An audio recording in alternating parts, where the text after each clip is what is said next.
Well, he or she is Johnstown's newest sensation, a peregrine falcon believed to be nesting atop one of the banks downtown, checking in on employees just about every day. And bank employees aren't the only ones watching. Others we talked with say he's been doing a number on the pigeon population downtown, which is, of course, extremely normal, according to officials with the Game Commission, who also tell us the bird is endangered across this country. And Maria Miller has more on that.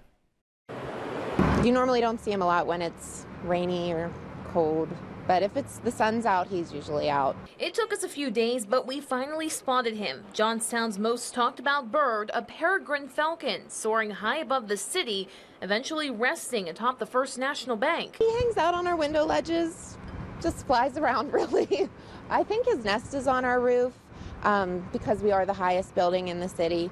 The falcon is the second one in 2 years to be spotted hanging around the bank and posing near the windows for employees to get a few shots. I'm sure if you jumped at him, he would fly away, but he's just as interested as us as we are of him. I'm glad I got to be on camera like this so I can explain to people why there's someone in Johnstown with a huge scope out their window looking up at the sky. Linda Grebel has been a self-proclaimed birder for nearly 20 years, and she's been spending lots of time in downtown Johnstown keeping tabs on the rare bird. It is hugely exciting to me because the peregrine falcon is an endangered species in the state of Pennsylvania. And across the country since the 1940s, when the Pennsylvania Game Commission says the entire population was wiped out from the pesticide DDT.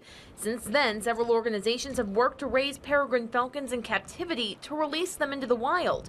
It's the only reason why they're still around today. We saw one last year, and something might have happened to it. So we were all sad about that, but now here's one again this year. This is a month before they're going to start their nesting season, so we're just really excited. The peregrine falcon coordinator for Pennsylvania says 10 years ago we only had 11 nesting pairs. Last year there were 43. It's a sign the population is recovering, but they're still very much endangered, and the few around often don't survive. They will go in a chimney, maybe chasing prey, and then they can't get out. It has caused the death of many, and since they're endangered, that's a problem. That's why Grebel, fellow birders, and different organizations urge companies to cover chimneys, large vents, and fans with netting or cages. And in the meantime, she also urges everyone in the community to go downtown and take a look. It's an amazing bird. Be respectful, give it its distance, do nothing that would endanger it further, of course. But it's a great thing for the community. It's some good news. Maria Miller, 6 News.